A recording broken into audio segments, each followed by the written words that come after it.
there. Good morning, and welcome to History Matters and So Does Coffee.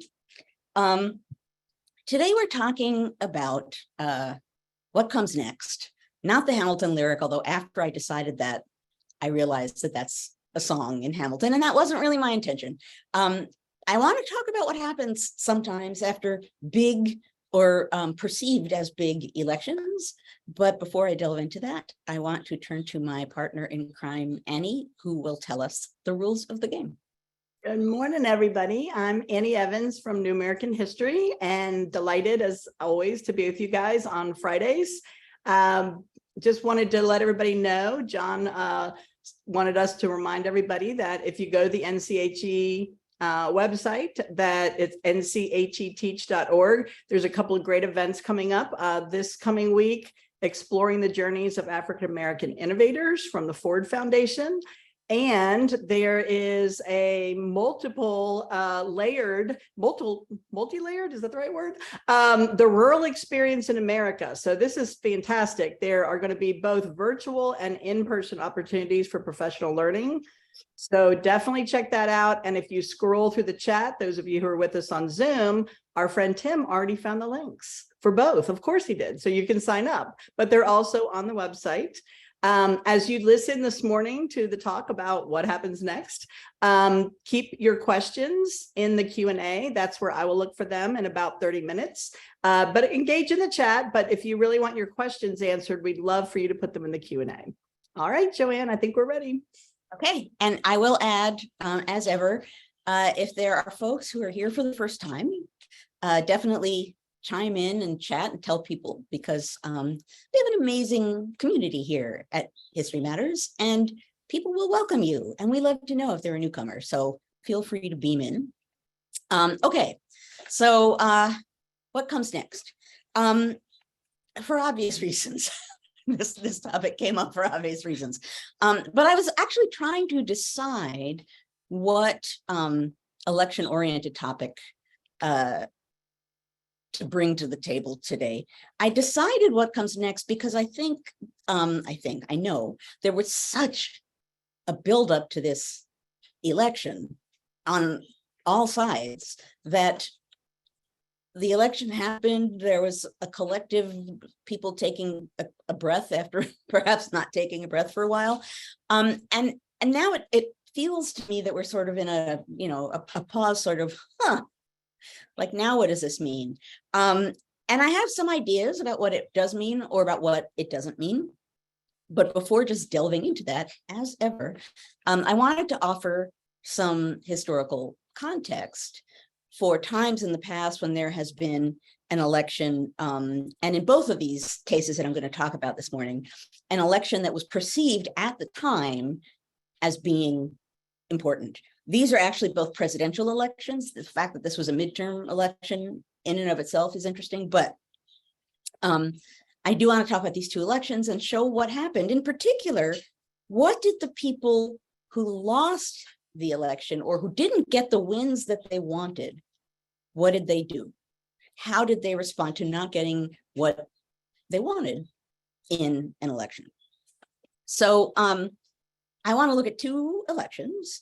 The obvious one, and some of you have probably guessed this already, I do want to talk about the election of 1800, not the election itself, but after the election of 1800. I've talked about this, and I think I've mentioned it in this way many moons ago, when I think maybe the first year that we were doing this. So some of you might remember a little bit of this, not all of it, but at any rate, it's definitely worth repeating. And then I'm going to talk about the election of 1860, and you'll hear that they're interesting as points of contrast and comparison in a variety of different ways. Now, starting with the presidential election of 1800, it at the time certainly was seen as a big election. It was understood that actually, and they might have even thought of it this way at the time, democracy was on the ballot. Because in many ways, the 1790s as a decade, even though the Federalists had national power at that point, part of what was under debate politically particularly on a national level, but locally too, was how democratic would this new national government be? And part of that question included things like how much protest is safe in a republic.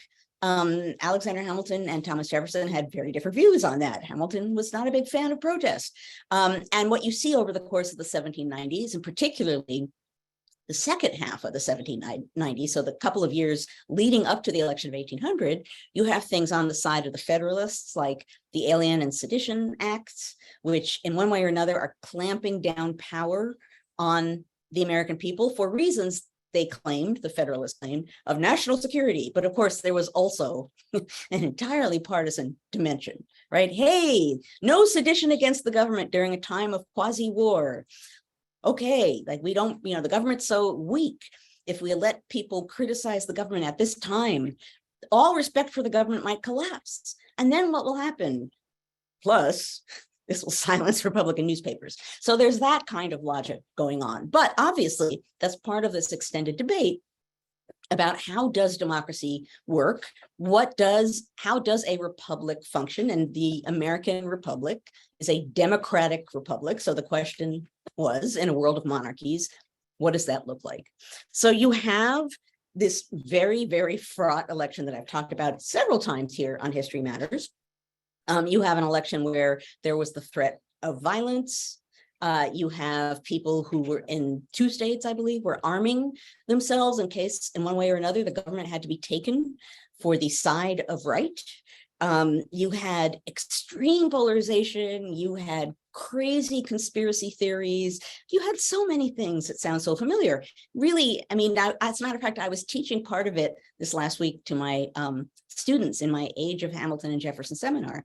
And I was talking about one of the reasons why I like teaching the 1790s generally and this election particularly, and it's partly because people at the time assumed it was such an important moment, a vital moment, a turning point moment, which in some ways it was, that politics on many different levels goes very extreme.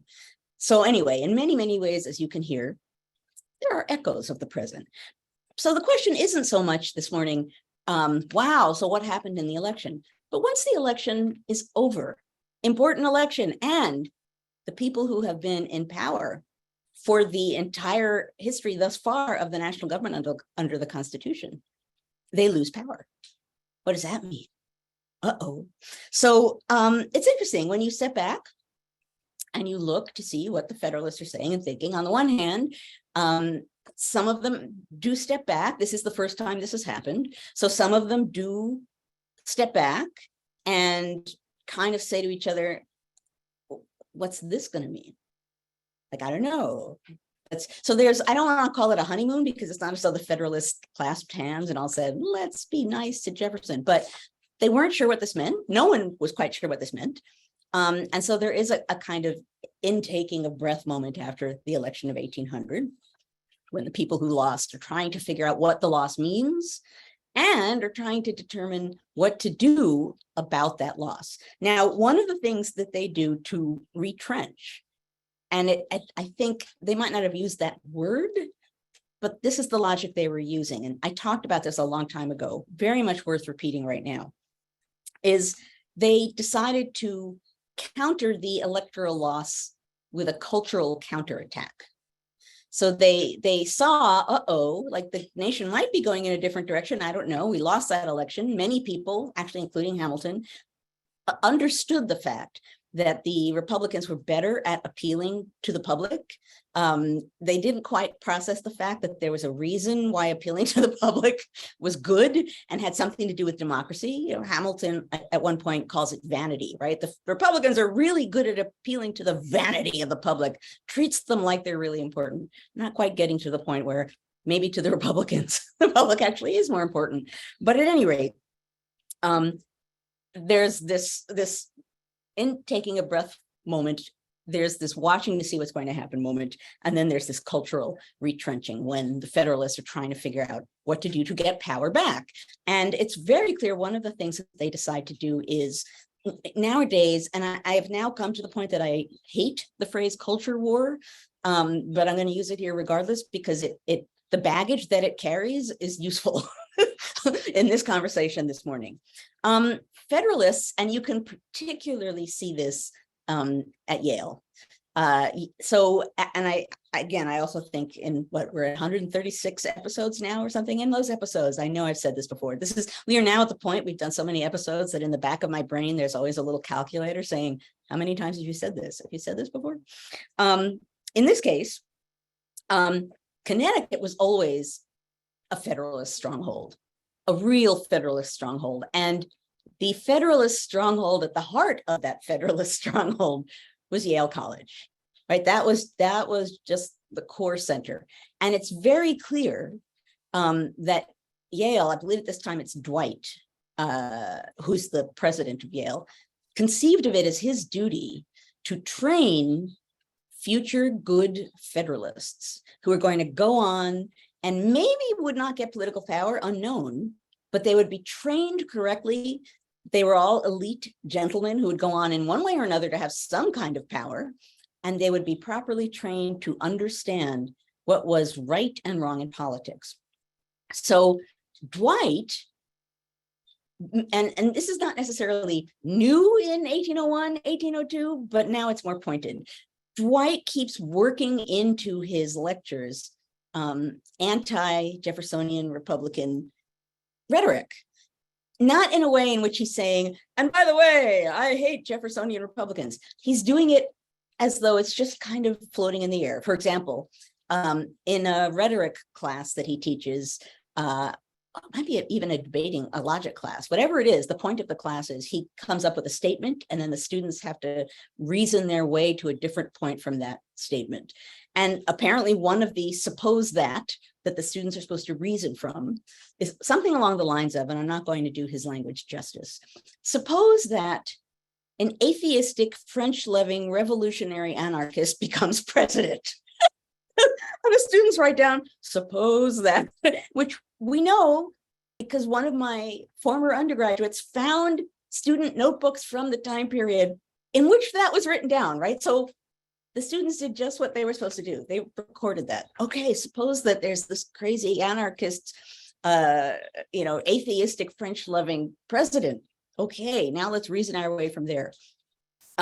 He did that on a number of levels at Yale, just trying to, in this case, I suppose you could say indoctrinate, but certainly give his students the right politics. Now, interestingly, I just was talking with a student of mine now, a current undergraduate of mine who's writing an essay for my class, and it touches on this. And he said that although President Dwight was trying really hard to create good little Federalist students, the students weren't entirely sure. And he looked at the minutes from clubs, one club in particular that met at Yale at the time, a student club, and the students were debating different topics. And they weren't always voting along the Federalist line in those debates, interestingly. So they might have been listening and writing down what President Dwight was saying, but in these student-run debates, sometimes they weren't deciding that way at all. But my point is that one thing the Federalists did very deliberately was, okay, if we're losing politically, we've got classrooms, we've got culture, we've got churches, we can find other ways to retrench. And we can use those ways to have a different kind of power with the populace and, I don't want to say program them, but encourage them to think along lines that are favorable to us so that we will be able to get back into our rightful place, or so their logic would have went, being the party in power. So they lose this election. They're kind of panicked about it. Interesting letters on a bunch of fronts.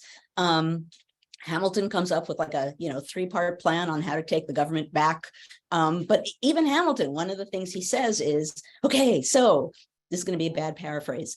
The Jeffersonian Republicans, they were really good at pandering to the public. They really appealed to their vanity. And actually in the letter where he writes this, it's all capital letters, vanity. So here's what we have to do. We have to have lots of newspapers now, more newspapers, so that we could sort of get them out into the public, get the right kind of language and sentiment out. And we have to form these clubs.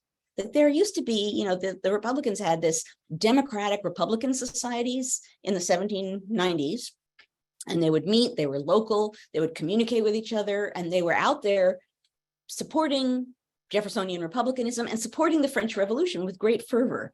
Hamilton in this letter says, we need those. We have to have some of those. That would be really smart. And he suggests creating, it's going to be a little, particularly nowadays, scary, Christian constitutional societies. That's his name for them. And what he essentially says, we can create these Christian constitutional societies. We can get people to line up and say that they are supporting the Constitution. And the same way that the French Revolution riled up those people over there to have fervor for that cause, we've got religion, right? Christianity. We can really appeal to the public. We can get their engines going. This will be really good. Now, interestingly, no one paid any attention to this. So he writes this letter like, this will be great. And there's no evidence. I think the person he wrote it to, I don't even remember if he responded to say, I don't think so, but it goes nowhere. But think about that logic. And that's what I'm talking about here, is that in 1800, the Federalists who were pushed out and certainly felt that they were entitled to power, assumed that they could use culture, society, soft means to make up for that electoral loss and ultimately get back in power. Obviously, this did not happen. And they become more disgruntled. I'm not going to go into detail, but we move ahead in time to the War of 1812. And what you get is the Hartford Convention, which is Federalists, New England Federalists, pondering seceding from the Union and coming up with constitutional amendments. I mean, really, you got to change the Constitution or you have to leave the Union or something, but coming up with some pretty dire ideas because they feel that they don't count in the Union, their strength in the Union has been denounced.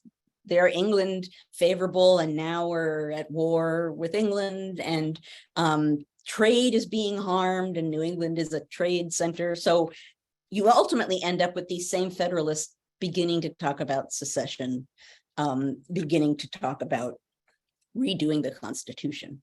Doesn't go anywhere, but still, for this story, what I come away thinking about is, and I'm going to come back to this at the end, it's an important reminder. Don't want this to be a downer, but it's important lesson. That will get us back to the now at the end of this morning's conversation. The election isn't the end of anything. It really isn't. Elections aren't endings. They're way stations in a much longer political trail of ups and downs and changes.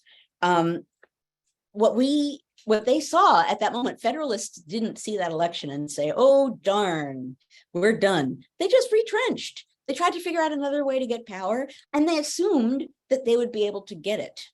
And that struggle continued. So that's one important lesson. The election didn't end this Federalist power. It ended a certain kind of political power for the Federalists, which they didn't know, and they maintained power on a local level for a long time. It altered the dynamics. It changed the power struggle. It didn't stop this struggle on the part of, at the time, what would have been very conservative, heavy government-centric people, assuming that they deserved to have the government back and that too much democracy was a bad thing. Just changed the debate, and could have been easy to miss that that's what they were doing, right? Because they're fighting in local political battles. They're still on the national stage, not a lot. But in many ways, in a cultural and social way, they're trying to figure out how to get power back. Okay, so that's 1800.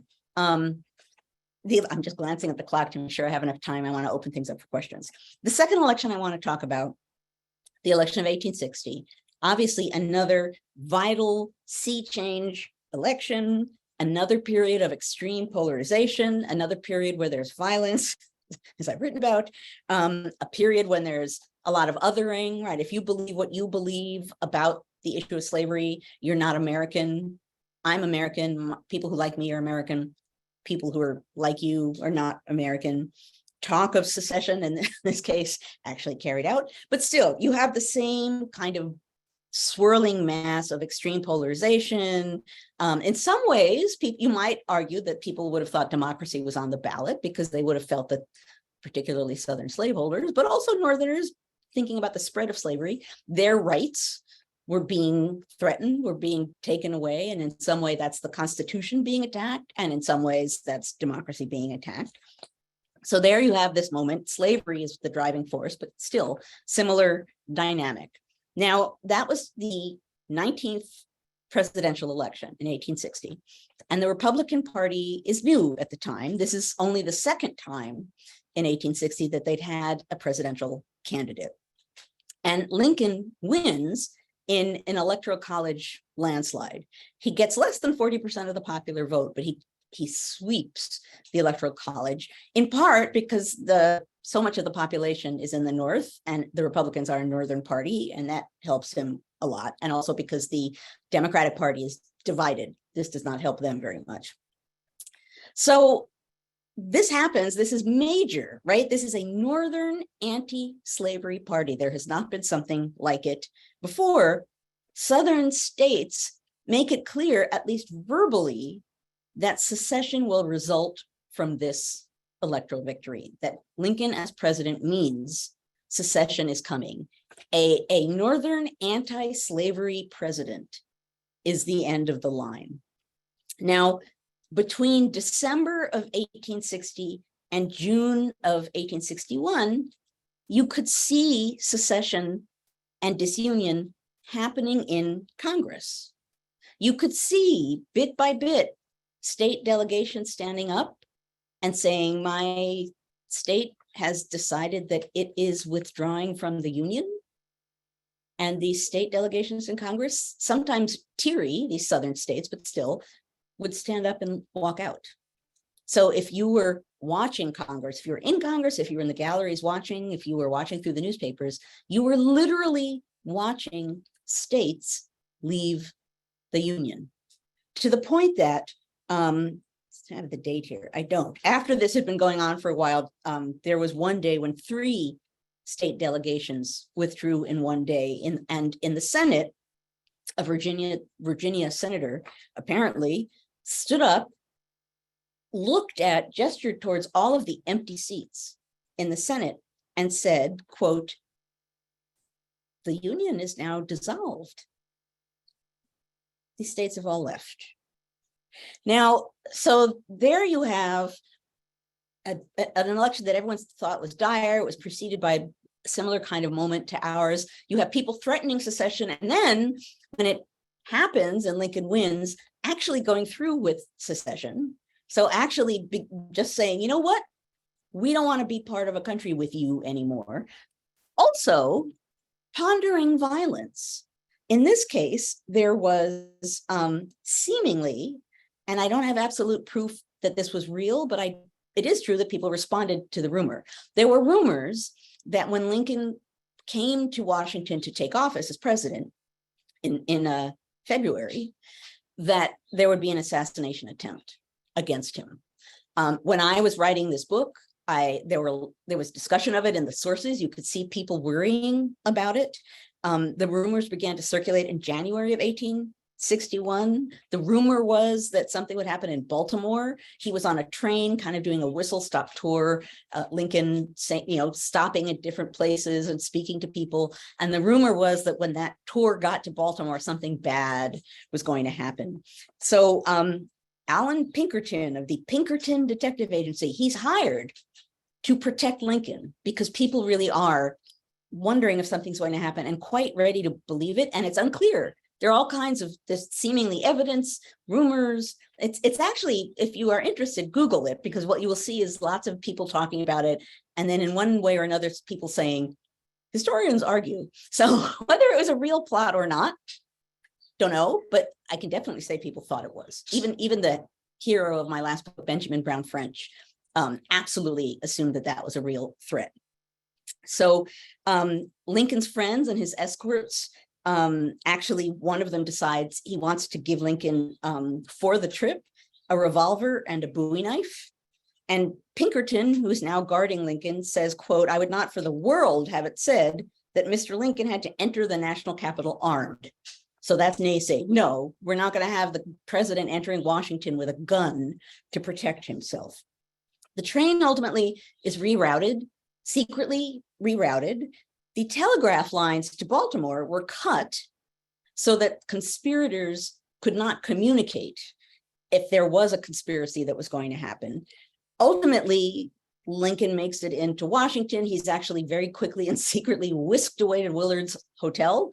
He makes it safely.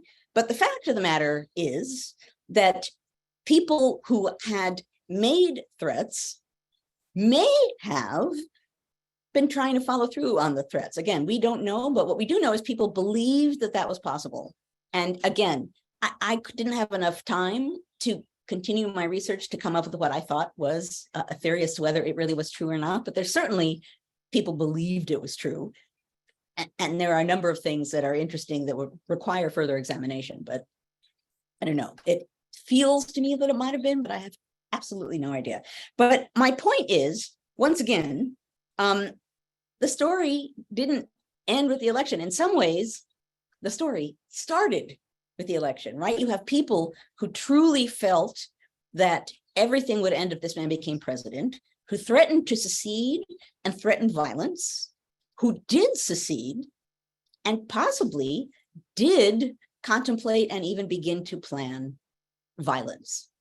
Actually, John Wilkes Booth even got close to Lincoln on an occasion before the final occasion on the grounds in the Capitol. And Benjamin Brown French didn't realize that's what he was doing, but he stopped this man who he didn't know and said, I don't know who you are, you can't go into Congress. And apparently Booth was armed and ready to go. He just basically waited till another day. But at any rate, you had people who felt that they were entitled to power, that the nation was becoming un-American, that these other people were taking it away and warping it into something it wasn't supposed to be, and felt entitled to secede and to commit acts of violence to salvage what they felt the nation should be. My point here, bringing us back to the present, is, my response to the election, given all of the talk of red waves, was relief for a bit, right? I was like, oh, there's no red wave. That's comforting. There's no red wave. And I think said so. I think I even went out on Twitter and I was like, well, that's a little bit of a relief. However, I believe it's 210 election deniers were elected to office. That's pretty dire, right? Also on the good side, if we're making columns, also on the good side is that secretaries of state that won were largely Democratic, which means they actually will abide by the rules and there won't be election deniers in those very key positions, or at least we hope they'll abide by the rules, but they won't be out and out election deniers. So there were ways in which I thought, okay, it could have been much worse and I feel a little better. And then within a not very long amount of time, I thought, okay, we've just elected a bunch of deniers into office who basically either refuse to acknowledge an election that has been decided, or even worse, have virtually promised not to abide by future elections if they don't like the outcome. That's pretty dire, right?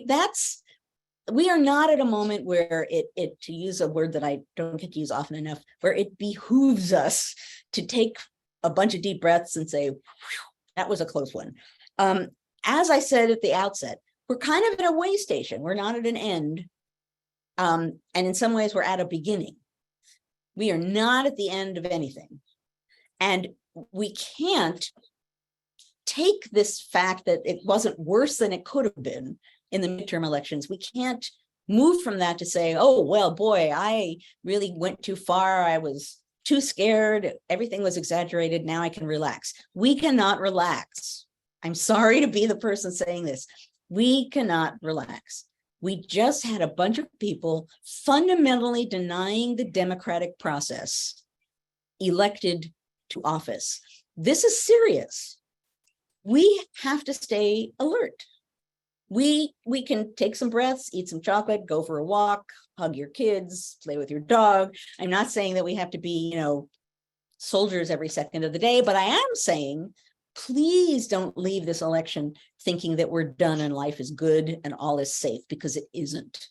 And whatever way folks who are denying the democratic process, however it is that they decide to proceed next, we don't know. But we have to actually watch. We have to look around us. We have to see what's happening. We have to basically continue to protect democracy, and we have to be a little bit more alert and I don't want to say aggressive, assertive, in just being aware of what's happening, thinking about what it means, and not dismissing everything as, oh, it couldn't be.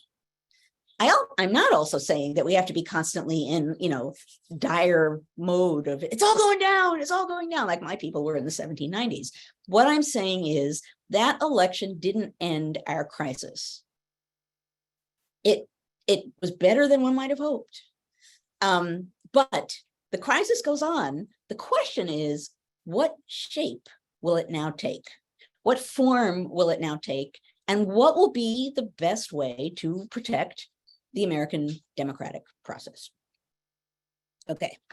Mug, man. I even was like proud of myself because I remembered the mug this time. Okay. I'm at the point now where I feel guilt because I pretty much have used all my mugs. I'm just wiping off a little bit. I've used so many of my mugs that I'm like, oh, it's a repeat. Sorry, guys. But this one will make perfect sense given what I just said. History should make you uncomfortable. Don't let the election make you feel that everything's good, we're all safe. Hate to be the one saying that to you on a Friday morning, but it's important for us to be smart consumers of politics. Okay, I'm now gonna open chat.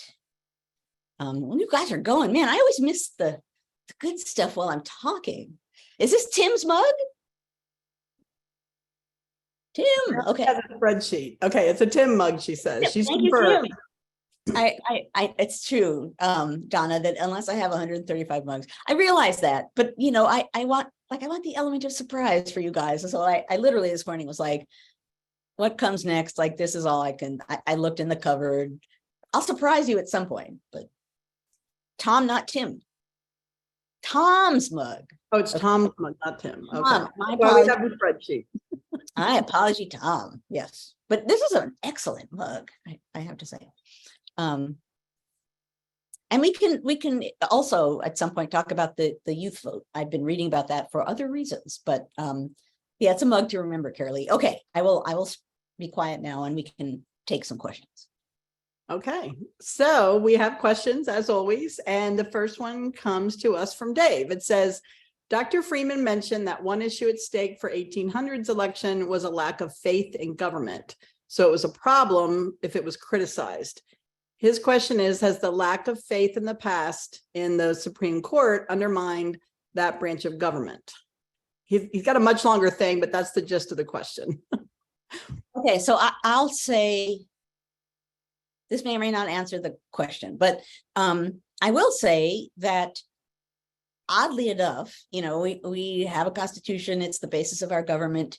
All of that said, the American government relies, or the survival of the American government relies to a great degree on faith in the process. We have to, see the Constitution as kind of a shared pact. We all essentially as Americans are supposed to sign on to the pact and essentially have faith that that's the way things are supposed to proceed. What that means is that when faith in institutions of government are seriously eroded, we are seriously in trouble. And, that's some of what's been going on for several years. That's also obviously going on in a big way right now with the Supreme Court. That kind of erosion of trust is a big deal. This is not the first time that has happened, but I think what we've seen in recent years is a persistent, consistent, assertive attempt to erode faith in lots and lots of institutions. And the most obvious one, the Supreme Court is one, in a way, the most obvious one is the electoral process itself.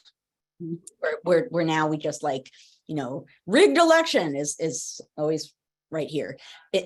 Such was not always the case. And if Americans fundamentally think we can never trust our democratic electoral process, that's a recipe for the end of democracy. So there have been moments when faith in branches of government or institutions of government or political institutions have suffered seriously. As I've said before in other ways about other topics, one of the distinctive things about right now is the bundle of things that are all here at the same time. And the fact that so many institutions of government in so many ways our faith has been eroded. And the pandemic did its part too, right? As to what we can or can't trust. That's yes, yeah. That's serious, right? That's vitally serious. The court is a different dimension, in part because I think most Americans have always assumed that the court is supposed to be above politics, and certainly it's not. It has never been entirely above politics, but right now it has an agenda in a way that's pretty striking and alarming, right? That there isn't even a pretense of looking to history and considering, outcomes, and it just feels that there's an agenda being pursued, and that erodes faith in a pretty big way. So not first, but the collection of things happening now matters a lot, and that's true with the erosion of institutions and the court, as with everything else. Yeah, he mentioned that 4 of the justices attended a gala for a conservative event, and just lots of messages being sent there. Okay, this one is coming from Ellen. She says, if Lincoln had not won the 1860 election, how long do you think the Civil War would have been delayed? Ooh, wow. It's a good question. I don't know if I have an absolute answer for that. What I can say is that the election of a Republican Speaker of the House almost led to physical violence in the House. So it's not as though it was all riding on Lincoln. I don't know if I've mentioned this before. It was a letter I found at Duke University when I was researching that book. And it was the wife of a pretty diehard, angry, ultimately Confederate guy from South Carolina, Lawrence Kit, and his wife, whose name right now, Annie, I think is her name, as a matter of fact. Sorry about that. She writes a letter to her sister, and she essentially says, I don't know what to do, because my husband was just here with a bunch of men and they're armed, and they say they're going to go to the house and take it away from the person who it's just been given to, because he doesn't deserve to have it, and his having it is a threat. Now, as far as I can tell, nothing happened, but she literally watched a group of men who were armed say they're going to march to the house and do what they need to do to take the house for themselves, and didn't know what to do. That's, I believe time-wise, that's without Lincoln. That's already in the works. So who knows what would have happened if Lincoln weren't there, but part of the answer is it's not as though there would have been no violence, no extremism, because you could see it. You can see it on a state level. You can, and again, South Carolina, always South Carolina. South Carolina sends, the governor of South Carolina sends a message to South Carolina congressmen, essentially saying, again, I'm not going to do it justice, something along the lines of, we might have to get dire here. This might be a moment for violence. And the fact of the matter is, on a state level, we can't really do that. But you guys, you're in Washington. You could do something violent and it would have a big impact. So think about that, right? That's again around the same time that this woman saw her husband armed. So anyway, the point is there would have been violence. There very well might have been secession. I don't know, but I don't think that would have resolved problems. Yeah, I would like to have that letter that you referenced, the wife saying these men were in my house. It'd be interesting to take that letter and maybe one from a similar housewife on January 5th. Wow. Yeah, Take the day off and let the kids compare it and then talk about it. If you remind me of this in the after party, I'll see while we're here if I can find it. Yeah. Wow. Yeah. Okay. So the next one comes from Francesca. She asks, can you talk a little bit more about how the Federalists tried to change the debate after their loss? Well, I think essentially, I think they thought, they had been in political power, but in some ways they had a great deal of cultural power. In New England, they were the clergy. Most of the universities in the country, not all, but most of them were in the North, not in the South.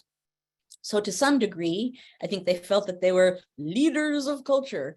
And they assumed that in one way or another, whether it was through their teaching, their writing, their sermons at church, training the next generation, in all of those ways, they could bring people back to the fold. There's a book called, see if I'm going to remember. Okay, you guys will find this for me. The woman's name who wrote it is right on in my brain, and I can't remember it. Federalists in Dissent. The woman who wrote it, anyway, someone will find it for me, I know. It's about this. Yes, it's about this topic, right? What did the Federalists do when they were the out party? And it talks about thinking about and using science. It talks about education. It talks about a lot of these topics about what do they do when they don't have political power, but they assume they can use all kinds of other forms of power to eventually turn the tide back. They assumed, as some people do, that they were entitled to power and that what happened in 1800 was in some way or another, they were cheated out of what they deserved. So there it is. Linda Kerber, thank you very much. Yeah, so that talks about that if you're interested in more of that kind of information. It's really interesting. Yep, we always have someone that finds it for us in the chat. Okay, this one comes from Dale, our friend Dale in Williamsburg, where it's very soggy today. As Lincoln was traveling to DC to take office, is it correct Lincoln himself was one of the people not particularly concerned about the assassination attempt? Well, so that's unclear. Again, in my 1 hour of being able to poke around and read about this, in later life, when he talked about it, he did so kind of in a light tone about the whole thing. But as whoever it was who wrote this, and now I don't remember who the writer or scholar who was talking about this acknowledged, Lincoln liked to tell stories, lighthearted stories, and he liked to tell them sometimes at his own expense. So it's hard to know, based on what he said in later years, what he was actually thinking at the time. There's no evidence from my amazingly brief and totally incomplete search that he felt direly afraid, but his friend and escort was about to hand him a knife and a gun. So, one has a hard time believing that he laughed it off. The other thing that I went to find this morning, I recall that when he goes to, after he becomes president, he goes to the House and the Senate as president to just greet people. And the Republicans were more excited than they could possibly have been because it's their first candidate who's president. And the Democrats and Southerners were not rude and were not happy. And I think I found this morning a quote from someone saying, looking at the room, and he's like, this is like the Northerners are all over there and the Southerners are all over there, and no one is even smiling at anyone or acknowledging them or waving at anyone, and this isn't good. So you could feel it. Congress is always interesting to me as something to study because it represents the national ethos in many ways. And that's been true for a long stretch of time, now as ever. But it's interesting to see what the dynamic is during certain moments of time. Yeah, that whenever we do the State of the Union addresses, they always come in and they televise for like an hour before the speech even starts. Right. And I'm always more fascinated on who's shaking hands with each other, Right. who's chit-chatting. And we don't have that from the 1800s because we didn't have TV, and it would be interesting to see how much of that across the aisle banter there was. I feel like when I was younger, because my mom used to make us watch these, I saw more of that, but now you're right. Like what you're describing in the 1800s, it seems like they all sit on their side and they only clap if it's their person that's saying something. It's just, yeah. Well, here's what's interesting though, is whether or how it would have been different before there were TV cameras showing it happen. Yeah. You know? So some of what you see is performance. So the question is, if people couldn't see it, even though it would be talked about, but still, if you couldn't see it, if they knew the American public couldn't see it, certainly when I was looking at the 19th century Congress, you would have people like Henry Wise of Virginia would be like standing up in the House, you know, howling about evil, and, you know, John Quincy Adams is horrible and he will bring down the Union, roar, roar, howl, howl, howl. And then he would walk off the floor and come up to, actually this happens, come up to John Quincy Adams and say, you think we could talk down and actually sit down and actually talk about this? Because there must be a way out. So he's performing, right? And then, except that that's not just a performance. And John Quincy Adams is like, yeah, no. Not really. So, yeah. Okay. So this one comes from Sandra. She says, thinking about 2020 and 2024, she has a question about election deniers. She doesn't recall anyone in the media bringing up, so maybe she's thinking through this all wrong, but she's asking, how can a Republican on the same ticket as Trump claim voter fraud if Trump isn't elected but accepted the results for that election? Isn't that a paradox that we would need to talk about, forcing a wedge between an opportunist versus an ideological election denier? Okay, I think I think I get that, and what it, and you tell me if I am or not, am not. But what it makes me think of is the fact that some of the people denying the presidential election were elected to office, other offices used in the same election with the same ballots, right? So that's a problem. If there's election fraud somehow or other with fake ballots, but only about one person. I don't know. I think there were a couple of like state, like the lady that was a broadcaster before, Carrie Lake, I think her name is. Didn't she say something about that she wouldn't accept the results unless she won or something? I think she was Carrie Lake, I think. Yeah, I think that's the one. Yeah. But she was asked, will you abide by, will you accept the results of this election? And she wouldn't say yes. And then she said, you know, well, if I win, I will, or something along those lines. Yeah. And she was joking. Yeah. It's not a good joke. We'll see. Yeah, not a good joke. Okay. This one comes from our friend Gloria. It says, before we do that, and I want to come back to Gloria. yes, But I just see someone who said, there is scuttle that many deniers are doing so for publicity and don't really believe it, which may be true. But the fact of the matter is, whether they mean it or not, they're saying it and spreading it and normalizing it. Right. So on the one hand, you can say, well, it's not as dangerous as we might think, because they actually, let's pretend like, you know, who knows, they actually wouldn't deny the election. But we see people doing it all the time. And even if one person or two people or 10 people decide they're not going to deny it, if you spend all of your time saying you're going to deny the election, you are teaching Americans it's okay to say that and that it can happen. So anyway, I'm sorry, come back to Gloria. No, that's, yeah, and now I'm distracted in the chat too. So, okay. So our friend Gloria is asking, have not the Democrats promoted the distrust in government with democracy is at stake, as you know, the little taglines on the channels? And she's asking, how do you distinguish between criticism of the government and building and festering and eroding trust? Okay, so that's a good question. And I thought about that a lot, because I certainly was and am of the school that democracy is at stake. But I did have people say to me, you know, well, that's just a bunch of propaganda.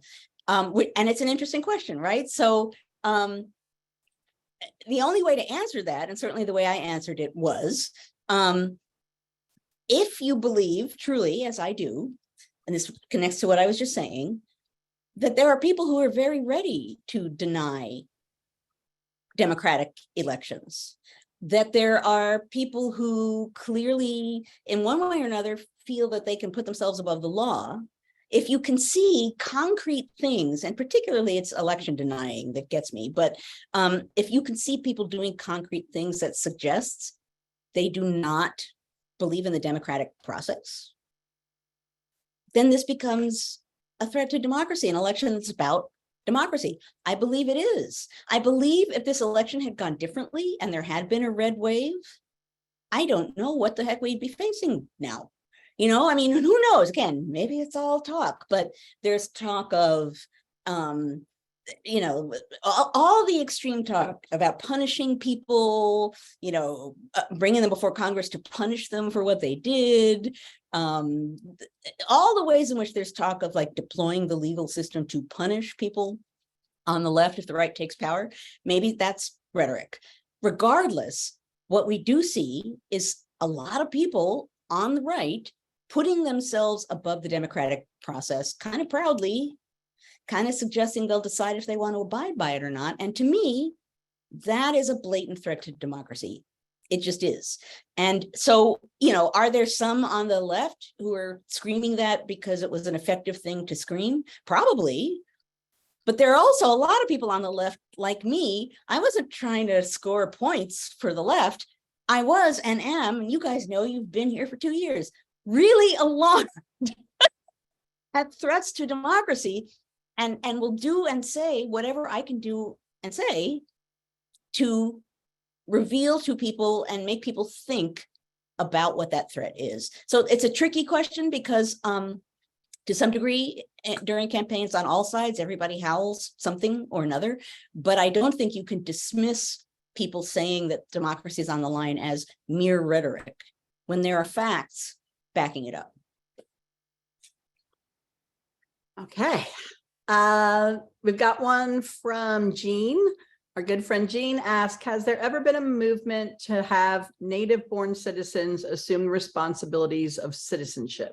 Something equivalent to the naturalization ceremony when people maybe turn 18 or something. Has that ever come up before?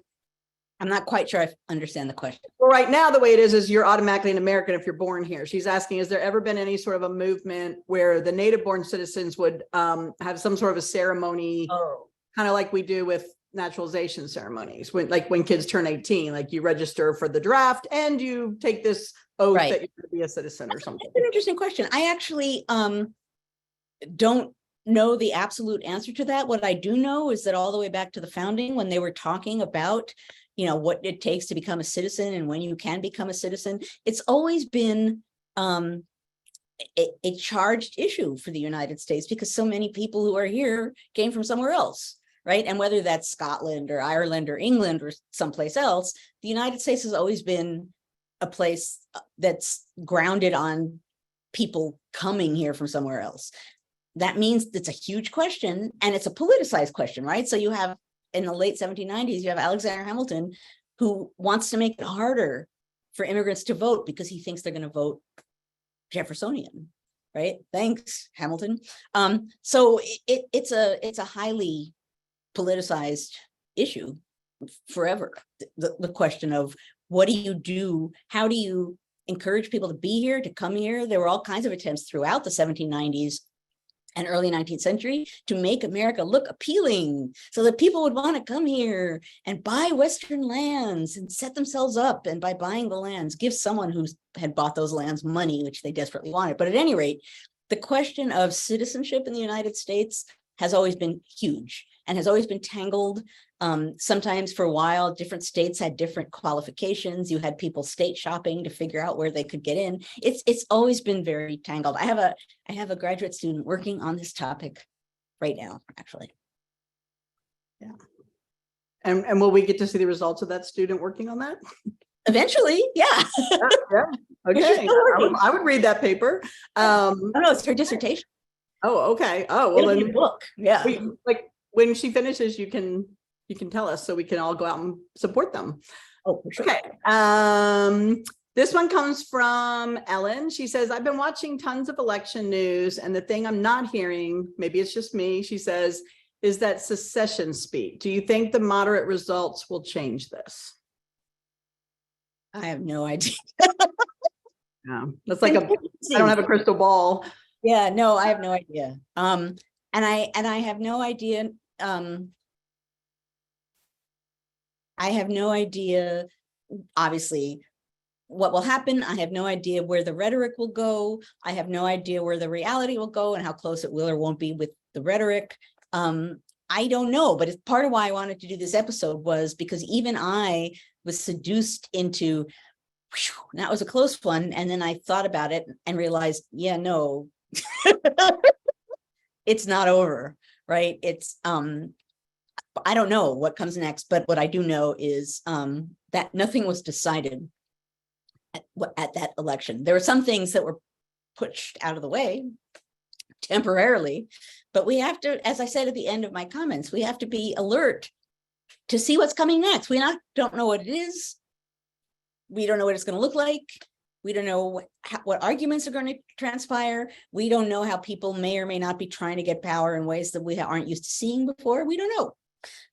So we have to be alert. History matters, people. You have to get your friends and family to be alert too, because that was a way station on a very long road. Mm-hmm. So, we've got someone today that I'm not sure who it is because their name in the chat is Welcome. So I don't know who they are. I feel weird unless that is your name. If your name Welcome, which I kind of love if it is, but yes. But I'm confused, but they had a comment that says Texas secession always gets more press.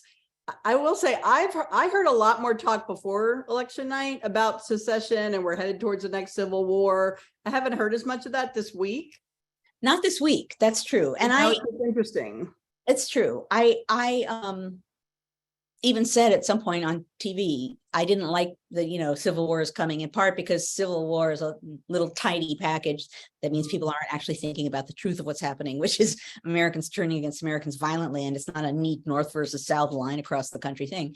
But you're right. We haven't really heard talk about that, which is nice. I'm happy to not have talk civil war for a little while. I just think that's irresponsible and also meaningless, but if you do it, talk about it enough, then that becomes a problem, because again, it normalizes the idea, and yet it's an idea that's very vague and doesn't have a meaning to it. That's a bad combination.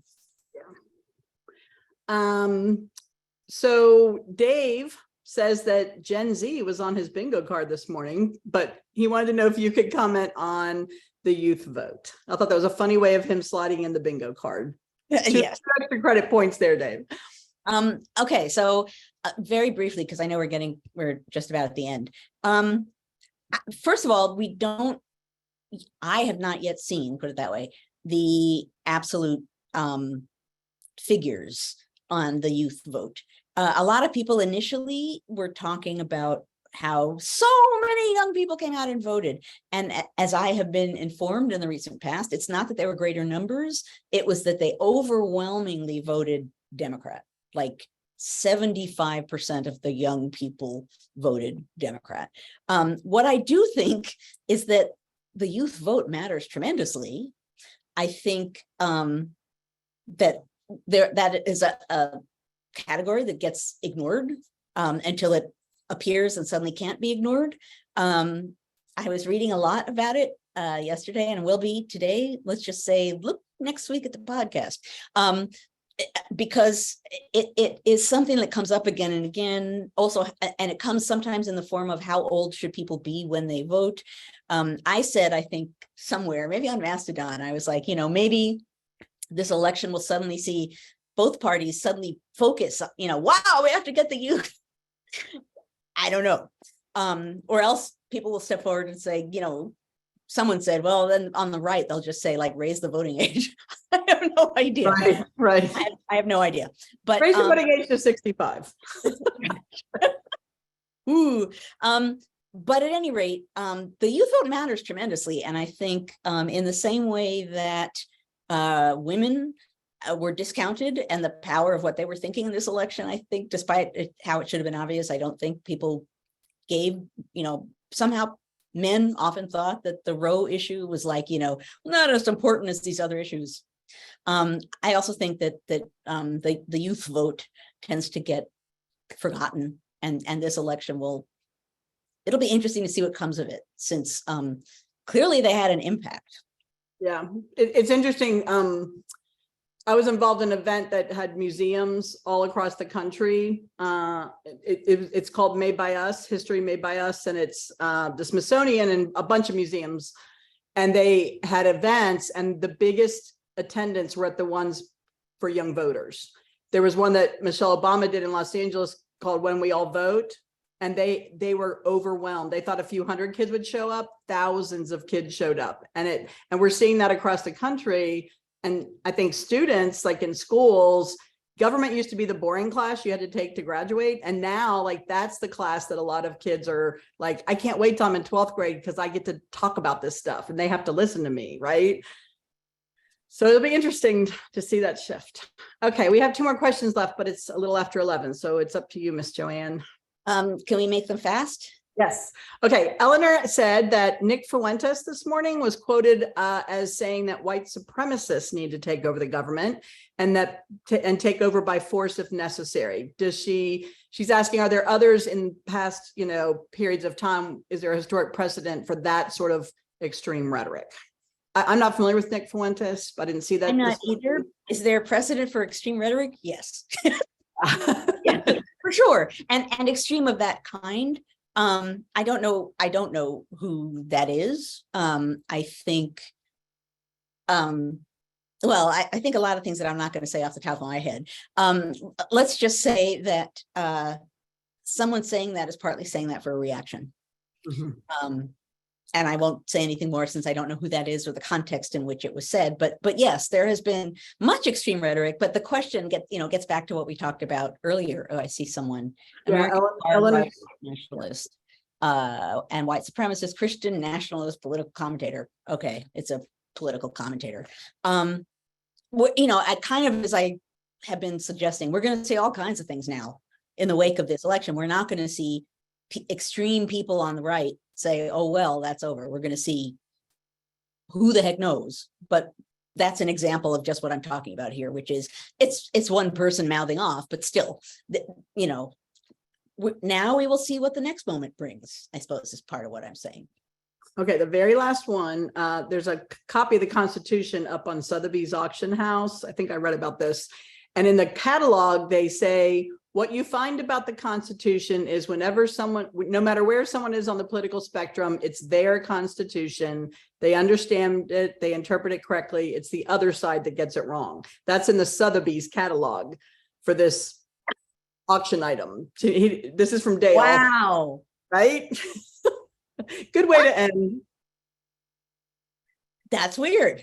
Yeah, that's a catalog description of the Constitution copy. That is up there. I won't respond because I haven't seen it, but offhand, that was weird. That does not sound like a thing that would make me happy. But I won't respond to that because I know some of the people at Sotheby's, so I don't want to get them in trouble if I don't know. Yeah. Okay. We cleared the box. We cleared the box, which is excellent.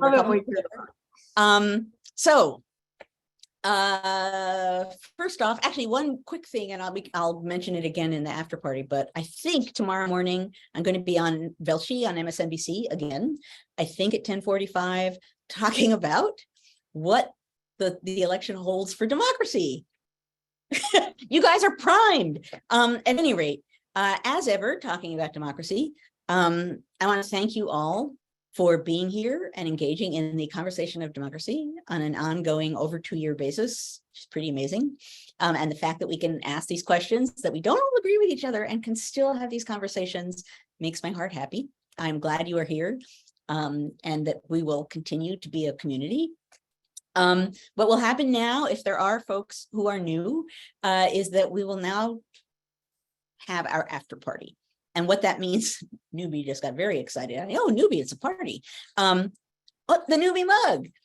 What the after party means is that we will stop recording so that we can be a little freer and easier in our conversation.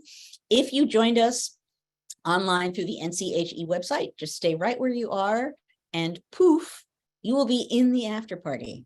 If you are watching us on Facebook, you need to leave Facebook and join us at ncheteach.org/conversations. and then you too can be part of the after party.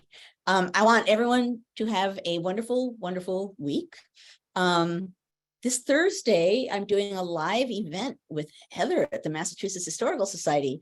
As a matter of fact, it just occurred to me that I might have to pre-record Friday's episode. Ooh. That might work because remember, I'm leaving on Sunday for my trip to Australia. So Okay. John Oh, wasn't sure okay. how- So maybe- I literally didn't think about that till this moment, but at any rate, there will be an episode on Friday in one way or another. Thank you, Annie, and thank you, John, as ever, for being here and making our community a community. And I will see folks one way or another next week. and I will not. It's Because I will be probably down fun. under finally after 3 years of waiting. Yes, everybody's like going crazy now. I thought I mentioned this before. When do you leave, Annie? I leave Sunday. Okay, so maybe tomorrow we could do a quick episode. We could record an episode. If not, I could just Yeah, tomorrow. What's tomorrow? Saturday? Saturday. That might be bonkers for you since you're leaving. So I Well, could just Yeah, record. so we have this big thing at UVA. This is kind of cool for anybody. There is a live stream of this. So Dr. Ayer's original digital project was called The Valley of the Shadow. And it's kind of considered the first digital scholarship humanities project. So it's the 30th anniversary of that. We rebuilt it and released it a couple of weeks ago. So there's a whole thing tomorrow at UVA all day. This big symposium honoring the digital history, it's a big hoopla, and he's on a panel and like our whole team's going. It's gonna be really fun. So I think tomorrow will be kind of crazy. Okay, then let's not. I can easily yeah. record something. Yep. And And then be- Thanksgiving is the next week. We figured you'd be recording for that anyway, right? probably, yeah. And for all I know, anyway, well, we don't have to do this right Yep. now. Okay. Let's Okay. go to the after party. Yes.